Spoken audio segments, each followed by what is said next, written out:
Come, you wanna say hello? Hello everyone, like and subscribe to my mom. Thank you. Hi everyone, welcome to my YouTube channel. My name is Nokupiwa Mtembo. I'm from South Africa. I'm recording this video in China on quarantine. So my son and I are stuck in a tiny little room for 7 days. This is our third day, right? Yes, I'll do.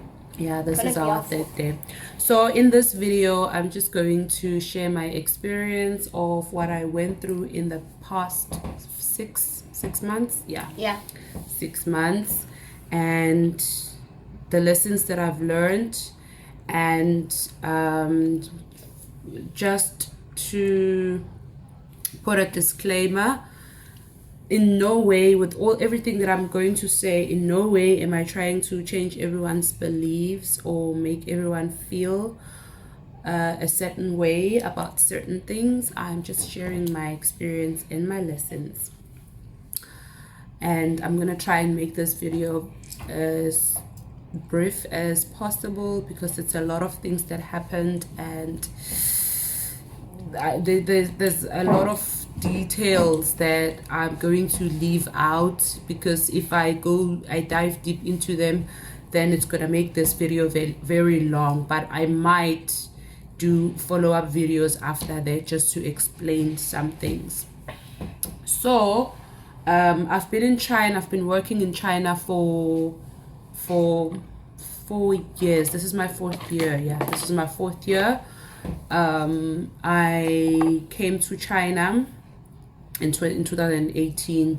So this will be my 4th year, and the last time I'd gone home was 2019 October because of coronavirus. Because of the pandemic, we couldn't go home. We couldn't risk losing our jobs, some of us, so we decided to stay until it was safe to go back home. Then in April this year, I lost my mom and I had to go home despite the risk of losing my job. And I took that risk. Borders were still closed. We didn't know when they were going to open. But fortunately for me, a few weeks after I'd gotten home, borders reopened. But there were processes that you had to go through in order to qualify to go back to China. So when the government announced, when we had got when I left, the initial plan, but it wasn't guaranteed that it was going to be a success. The initial plan was that we were going to try, my school and I were going to try to get me and my son back, because now that my mom was no more, I had to take my son with me. So the plan that was the plan that would make it possible for us to return to China at that time, before the Chinese government announced opening borders, was that we were going to try entering through Hong Kong. Some people had been successful, but it was not 100% guaranteed plan or route. So a few weeks after I had gotten home, the embassy or the Chinese government announced that they would open borders for South Africans. I can't remember exactly the date, which was a major breakthrough. So upon receiving that, my school then booked returning flights for me and my son. So we were going to return in August. And so while we were waiting for the borders to change, for the borders to open rather, I had already started collecting the documents that you need in order to get a visa for me and my son. So for me, I needed a new police clearance, and for my son, I needed to get a passport, and I needed to get his birth certificate authenticated. So I'm not going to explain exactly the details of what happened when I was trying to authenticate, but I experienced a lot of challenges that we ended up not making it for the flight that was booked for the 17th of August. Then of course the school had to cancel that flight, and we had to try now and get another one. It was extremely expensive, and we didn't know when we were going to get our documents back, because I had tried. So the school thought that I don't need the authenticated documents in order to get a visa in South Africa. I'll only need those documents when I apply for a work permit in China. So they encouraged me to go and apply for a visa for me and my son. So I flew all the way from KZN to Johannesburg together with my son. It was a lot of money. It cost me around 8-something thousand, close to 10,000, to just go there and come back, having been unsuccessful to apply for the visa, because when we go to the visa center, we found out that I could apply for my visa. Everything was fine for me, but for my son we needed the authenticated document, so I couldn't apply for mine and not for my son's. So we returned. So I informed my school. That was in August. I informed my school, hoping that the documents will have been authenticated and sent back to me within 2 weeks. So the school understood, and then they gave me a little bit of time. That time I'm working online. It's difficult. It's a struggle, and I'm also trying to buy property while everything else is happening. And then while we are waiting for the documents, I'm trying to buy property. The schools then opened on the 1st of September. My son starts studying online. I start teaching online. My brother crashes my car at home. There's a lot of construction going on. We are redoing tiles, we are redoing, so a lot is happening at the same time. But the most important thing for me at that point is getting the documents so that I can apply for our visa and then go back to work in person, because online working was also a challenge. I was doing a training online. Everything was just difficult and depressing. Halfway through the process of buying property, I start experiencing some problems. I start experiencing some problems. I'm not going to go into details of what the problems were, but I start experiencing some problems. Now it's difficult to go through with purchasing that property. And then on halfway through teaching online, my school sends me an email. They give me an ultimatum that if I'm not at work by the end of October, I'm not going to get my salary, and they might have to review my contract. So that email sent me into deep depression, because at that point I'm still waiting for the documents to be authenticated. I don't know when they're going to be authenticated. I am trying to push the agent that I used. They're not coming through for me. I've tried a second one. The entire time the problem is my son's birth certificate. In between the process, my son's birth certificate gets lost from both agents. The first agent loses my son's birth certificate. The second one loses my son's birth certificate. So now we don't have my son's birth certificate, and we need it to be authenticated so that I go through the process. I have an ultimatum that if I'm not at work by the end of October, I'm going to lose my job, my salary. I can't afford that. My brother crashed my car. I've got people to pay that have been doing stuff in the house at home. I've got a car that I'm paying for. It's a lot. It's a lot. I've got mouths to feed. I can't lose my job, and my son can't lose his spot at his new school, because I've already pulled him out of his old school. So if I lose everything, it means that now I'm gonna be without an income, and where am I gonna get money to send my son back to his old school? It's not cheap. You know, where am I gonna get money to pay all these people that are doing these things at home? Where am I gonna get money to pay for all the things that I'm paying for, and you know, maintain our house at home? So then I still try to get the documents, you know, try to follow up. Nothing is happening, and that's where I'm praying. It's like my prayers are falling on deaf ears, until I reached a point where I was like, you know what, F it. What happens must just what must happen must just happen. If it's meant to be that I lose everything, then fine, because I wasn't prepared to leave my son behind. I considered it, but it didn't sit well with me. I discussed it with him. His reaction was as I had expected. So I flushed that idea down the drain.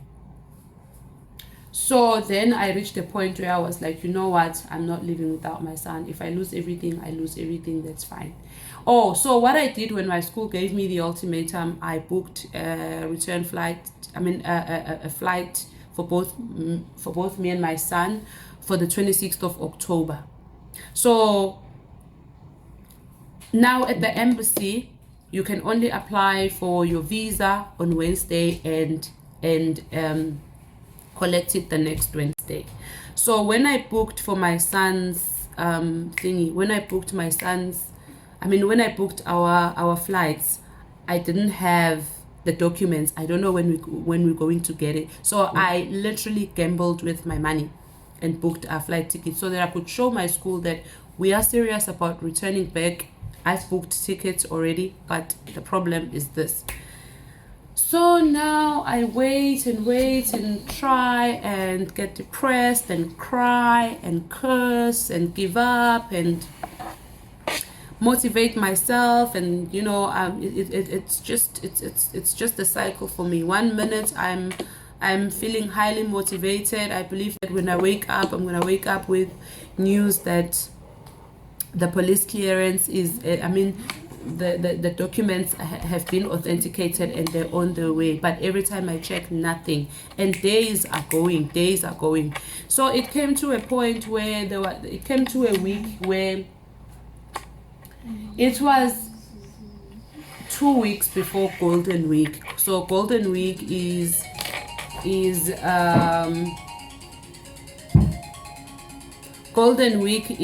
okay, I'm gonna call him after this video. Golden Week is national holiday in China. They don't work for the whole week, so they were not going to work at the embassy in that week of Golden Week.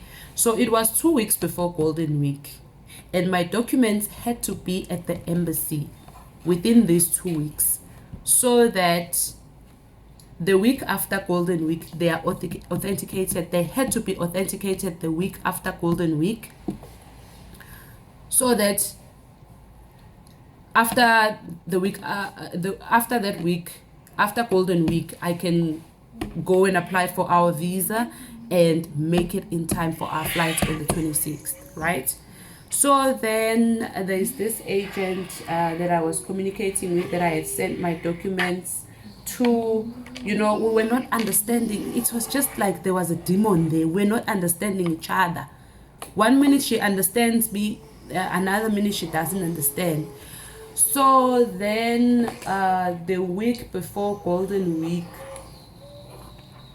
it was the week before Golden Week, where she sent the stuff to the Johannesburg embassy. So the Johannesburg embassy, you need to live in Johannesburg in order for your stuff to be authenticated, but she managed to, you know, do stuff for me. And they also take, now they take 2 weeks to do your things, and I didn't have 2 weeks at that time. So in Golden Week now, when the embassies were not working, that's when I started having very vivid dreams of the things that I had to do. Had very vivid dreams of the things that I had to do. Guys, I had to go in Nazareth. I had to go esontweni lakashembe ngiyonikelela idalo. I've never been I had been Washembe once because but it's never been a church that I'd been interested to. I was doing grade 10 when I went there nje ngangivakashela umngani kanti bane konje yini baya emhlanganweni. Yeah, so I happened to go with her. Then now, years later, I have these problems, and then I start dreaming that I have to go in Nazareta, and then I had to do utshwala bezulu.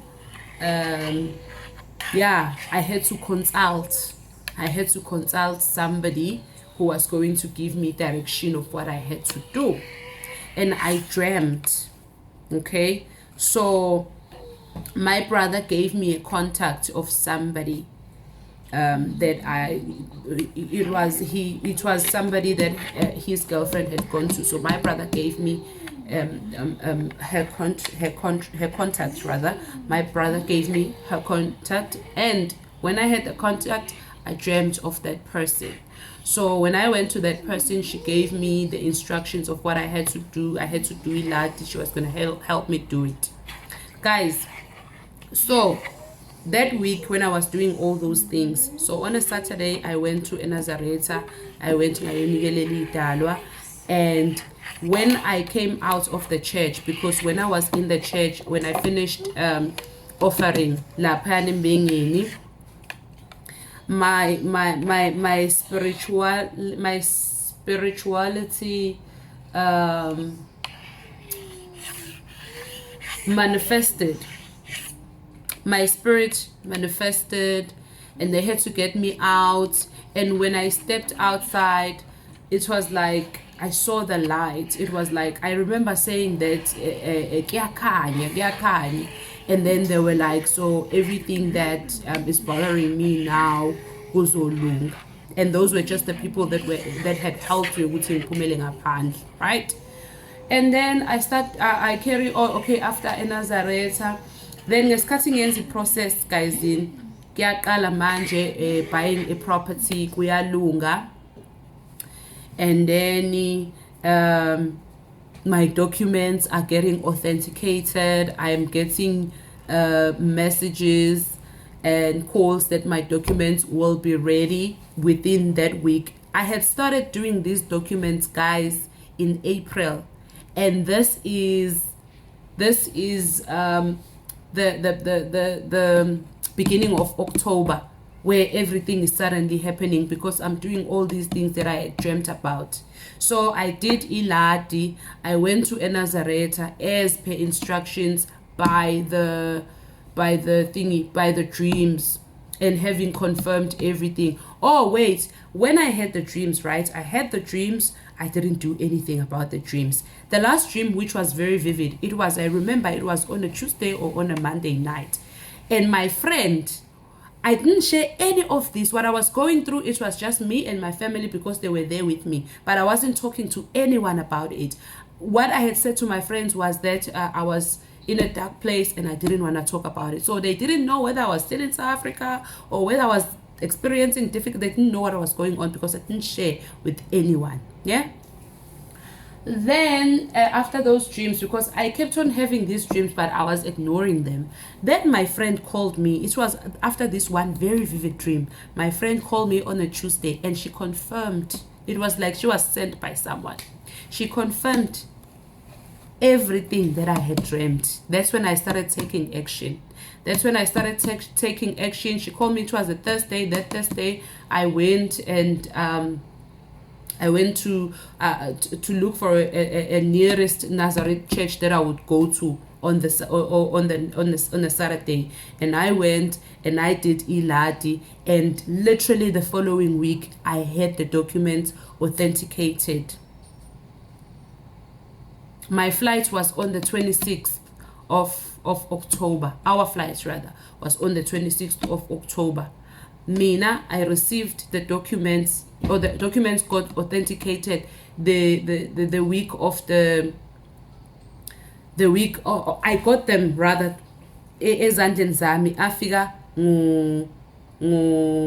Wednesday, the same Wednesday la khona engangiyo-applyela khona i-visa.